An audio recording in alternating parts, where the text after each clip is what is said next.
In today's video, I'm going to give you the 6 most important self-questions you need to ask yourself before you even consider spending time or money on opening your own martial arts gym. Welcome to Kinetic Chats. My name is TMadsen. I'm a full-time martial artist and have been for the last 20 years. If you're new to this channel, then it's all about the marketing, the business side, the finance of running a martial arts club.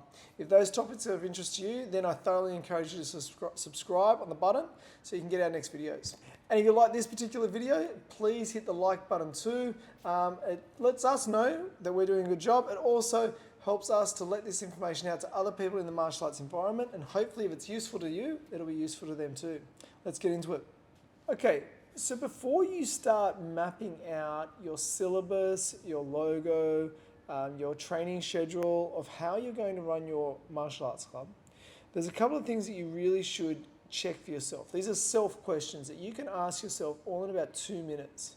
The first one has to be, what kind of martial arts experience are you planning on providing? And there are lots of different ones. Are you opening a fight gym? Okay, with all the things that go with it. Are you going to open a traditional martial arts dojo? Okay, or a school? Is it going to be a kids karate club?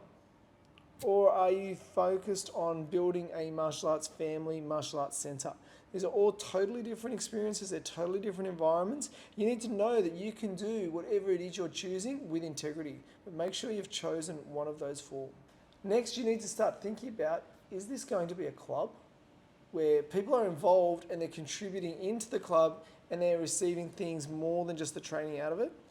Is it going to be a school? A school is where you receive lessons, okay? Or is it going to be a gym? Okay, where people come, they work out, they get their sweat on, but they don't really contribute back into the gym. You go, you receive your training, and then you leave. You don't turn up and do extra club activities. Because you've got to decide what kind of social structure is going to be part of your environment and what you're going to be doing in that space. Next, you want to decide what you are going to be doing. So question 3 is this going to be a volunteer experience? Well, if you're running a club, a volunteer experience that you're providing is fine. That's fine. You don't need to become a professional. Do you want to be a professional? That means you're paid for your services. Do you want to be full-time? Is your goal to become a full-time martial arts instructor? Or is it part-time? You're going to maintain your daytime job and you're going to have this side gig on the side that maybe contributes some financial benefit to you, or maybe it doesn't, but it's a part-time venture. You need to really be careful and articulate which one of those it is. And if it's a full-time martial arts person, then you need to invest into you becoming that. Next question is, have you already seen what you want to do?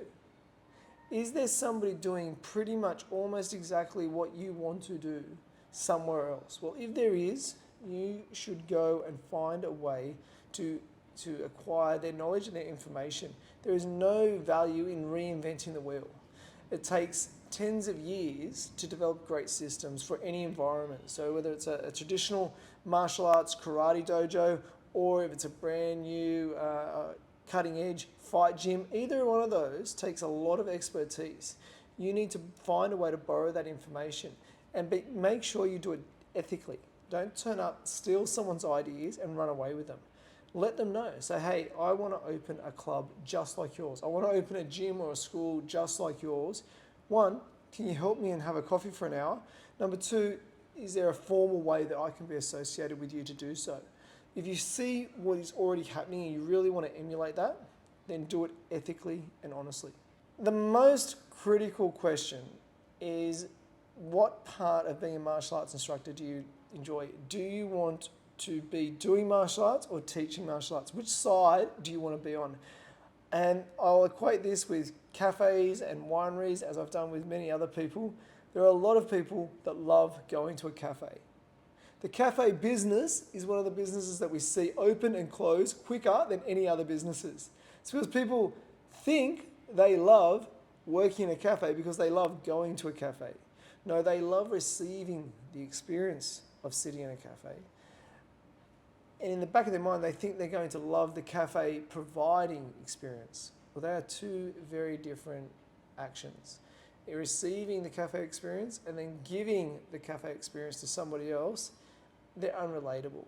So you've got to make sure that you actually like being on the other side of the fence of martial arts classes. The ways to do this, I would thoroughly encourage you to find somewhere to do some teaching. Volunteer, teach for free, do whatever you have to do, but you need to find out if you like to stand at the front of the class, do the administration, talk to the people, answer the questions, turn up, that you like that side as much as you enjoy turning up and being part of a martial arts class where someone's providing that experience to you. It's really important that you make sure you're happy on both sides of that fence. Last is the workload.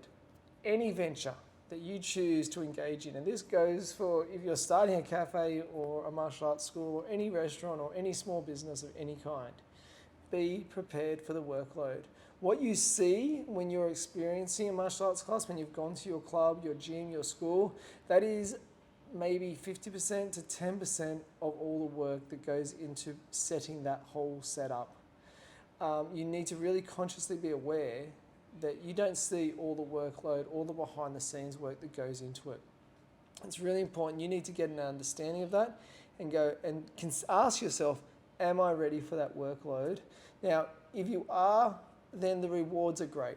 I love my martial arts club. I'm one of the luckiest guys in the world. I get to train, I get to teach. I'm relatively fit and healthy for my age as a result of my club. I love the social interaction of my club, and I earn an acceptable income from my club and what I do. So I love it, but you've got to be careful that you love that and that you're happy with the workload.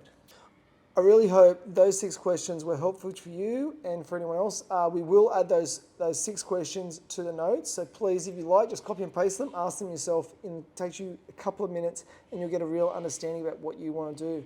If you did like this, please, as always, hit the subscribe and hit the like, and I'll see you on the mats.